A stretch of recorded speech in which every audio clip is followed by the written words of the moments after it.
সকলকে একটি করে চালিয়ে না সকলে সবাই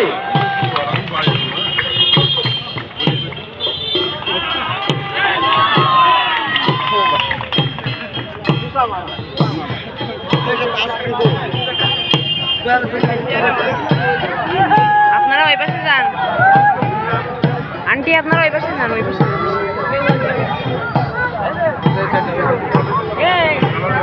সুপ্রিয় দর্শক বৃন্দ, আপনারা এই যে বয়স্ক লোকটিকে দেখছেন, এই বয়স্ক লোকটি কিন্তু সেই খড়িয়াটির কাবা। এনার খেলা আমার আপনাও দেখেছে, আমার দাদাও দেখেছে, আমার গুরু ভাইও দেখেছে, আমিও দেখছি, আমার ছেলেও দেখছে। এনার জন্য সকলে একটু করতালি দিন। চাই না টাকা, চাই না পয়সা, চাই শুধু ভালোবাসা। ইনি কিন্তু খেলা শুনে, ইনি কিন্তু এনেছে এখানে খেলা দেখার জন্য। সকলে এর জন্য একটি করতালি দেওয়ার জন্য।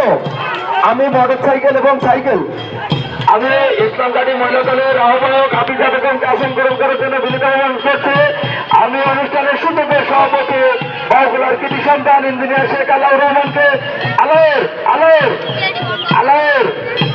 আলাউর এটি গাড়ি নিয়ে দিকে আলাউর আমি মঞ্চে আসন গ্রহণ করার জন্য বিনীত অনুরোধ করছি।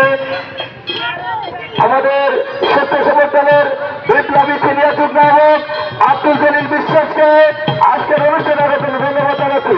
আমি আলাউর রহমানকে গাড়ি নিয়ে বাইরে আসার জন্য বিনীত অনুরোধ করছি। গাড়ি নিয়ে বাইরে আসবে, আমাদের প্রধান অতিথি মহোদয়কে আমরা রিসিভ করতে যাবো। আমি শেখ আতাউর রহমানকে আজকের অনুষ্ঠানে বিশেষ অতিথি মঞ্চরিকার আসার জন্য বিনীত অনুরোধ করছি।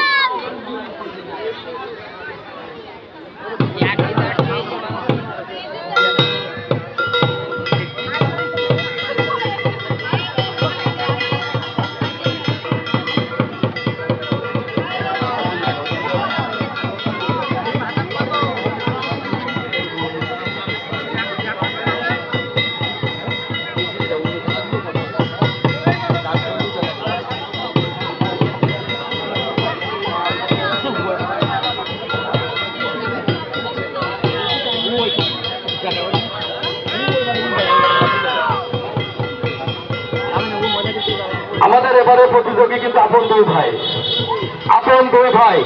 আপনাদের দর্শকদের উদ্দেশ্যে একটি কথাই বলবো, আপনারা সেই শরীফুল এবং রকিবুল যাদের খেলায় এর আগে আমরা ইউটিউব চ্যানেল সহ বিভিন্ন চ্যানেলে দেখেছি, আমাদের সেই প্রিয় শরীফুল এবং রকিবুল তারা কিন্তু অতি চমৎকার খেলা দেখাচ্ছেন। আমি সকলকে একটি অনুরোধ করবো, আপনারা একটু করতালি দিবেন দয়া করে। আমাদের প্রধান অতিথি মহোদয় অল্প কিছুক্ষণের মধ্যে আমাদের মাঝে আসবেন। আমি সকলকে অনুরোধ করবো আপনাদের সাইকেল এবং মোটর সাইকেল ইটকার ভিতরে মাত্র 10 এবং 20 টাকার বিনিময় রাখার জন্য আমি মহিলা দলের সদস্য সাধারণ সম্পাদক রহস্যময় পুতুলকে আসন গ্রহণ করার জন্য বিনীত অনুরোধ করছি।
দৃষ্টি আকর্ষণ করে বলছি মা বোনেরা একটু সামনের থেকে বসেন, পিছনে একটু অসুবিধা হচ্ছে। মা বোনেরা দৃষ্টি আকর্ষণ করে বলছি আপনারা একটু বসেন।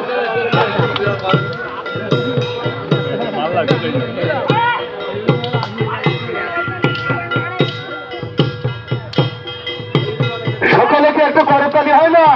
হাত কি দড়িতে বেঁধে রেখেছেন আপনারা? সবাই একসঙ্গে প্লেয়ারকে উৎসাহিত করবেন, প্রচুর পরিমাণ খেলা উপভোগ করবেন, খেলার কোনো শেষ নাই। আমি মোটরসাইকেল ভাই এর ভিতরে গাড়ি রাখতে হবে। এখান থেকে কিন্তু 4-5 জন চোর ঢুকেছে, গাড়ি কিন্তু চুরি হয়ে গেলে কর্তৃপক্ষ দায়ী নাই। গাড়ি আমাদের এর ভিতরে কিন্তু আমি নিজেই দেখেছি অনেক চোর ঢুকেছে। আপনারা সকলের গাড়ি সাবধান, মানি ব্যাগ সাবধান।